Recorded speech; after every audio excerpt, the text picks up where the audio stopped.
Hello everyone, this is QueenVLionz back to you with another video. This video will focus on Normani's team inconsistencies over the years and lack thereof pushing Normani's career moving forward.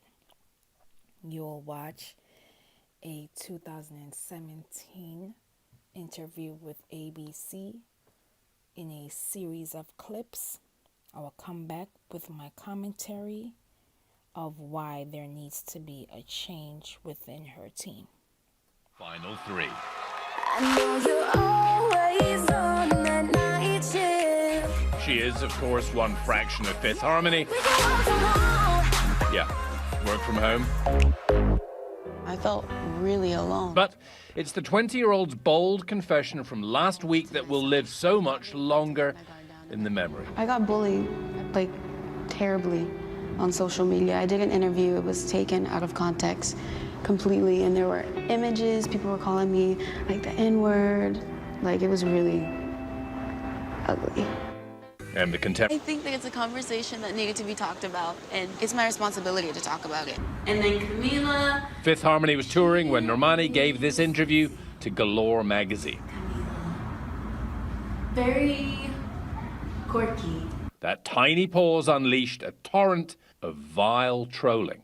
I was getting racial slander, images of me being hung, whipped, beaten, and it really affected me. Maybe. Apparently some people thought she was dissing a bandmate. Being shady, as they call it, as the kids call it nowadays, and I was not. She apologized for any inadvertent offense. It got worse. And do you know who any of these people were who were attacked? Normani last summer was also trolled into quitting all social media. And I feel like then I became a more reserved and closed-off person. I get afraid of letting people in. Raised in New Orleans. I went to a predominantly white school, and I stuck out because I was the black girl, but I would get teased for the color of my skin and wonder why. I remember we were playing outside, and the first thing that this little girl could tell me was, "Leave me alone, you burnt biscuit." Like, where do you get that from, especially being so young? Is it worse, the second grader in the playground, or the multitudes of faceless people on social media? Honestly, it felt the same. When you have an artist such as Normani that has been through so much, and she releases solo singles here for a few months and then gone, and she reappears. This song Waves actually was a reintroduction of Normani, and this video actually won a VMA back in 2019 after her amazing performance of Motivation. Now, you would think that her team would already have an EP ready with Waves, Motivation, Love Lies, and Dancing with a Stranger ready for consumption.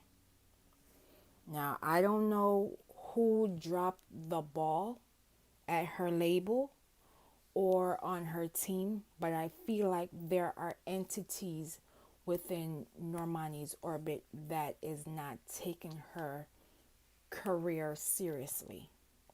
I feel like there needs to be a shift in personnel because they're not taking her career seriously. As a new upcoming artist, she has to be out there. It is her job.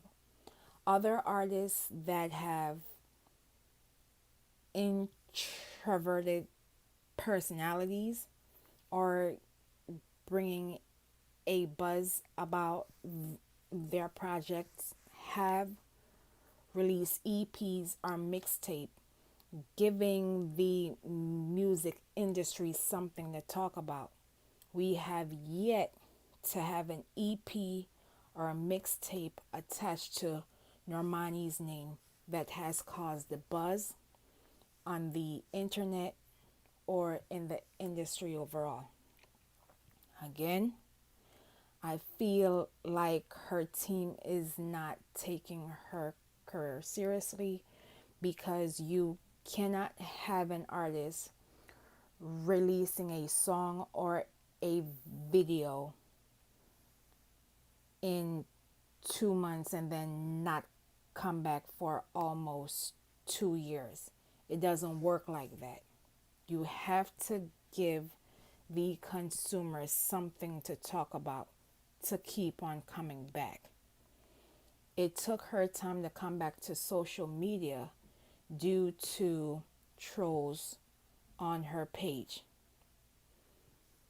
You can't force someone to be an extrovert if their nature is being an introvert, and she has every right to protect her energy. So when dealing with an artist like a Normani, it's best to have them release a mixtape, an EP. That way they get their feet wet. So when it's time for the official album, there are no reservations, fears, or hiccups.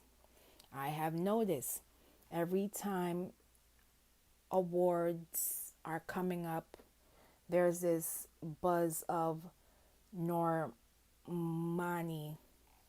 allegedly begging to appear on stage. This narrative needs to stop. Her team needs to put her on the Terrell show. They need to put her performing on her YouTube page, on her IG page, on her Facebook page, and other social media outlets. That way, when the awards season comes around, from the VMAs, the BET Awards, the Billboards, the Soul Train Awards, the AAs, the Grammys, etc., Normani is more than ready to perform and give us a show. This young lady has everything that it takes to be a superstar. I don't know who is managing her, but they're doing not a great job in my eyes. I don't know anything about the industry, but one thing I do know is you have to be consistent. The reason why we still talk about Brandy, Beyonce, Rihanna, Janet, Nicki, Cece is because they are consistent with their music and their projects, and this is why they are able to take a break and come back. This is the time for Normani to perform at festivals. I have yet to hear Essence, Rolling Loud, Lovers and Friends announce Normani performing at their festivals, etc., etc. This is the best time for Normani to showcase why she is the superstar that we know that she is. And yet it's 2022 and we still don't have an album. We still don't have an EP. We still don't have a mixtape showcasing Normani's talent. And this is where I believe entities on her label, entities on her team are sabotaging this young lady's career. And unfortunately, years from now, when it's all said and done, it's going to take a scandal for us to find out what really occurred. Tell me what you think in the comments below. Like and subscribe, and I'll see you next time.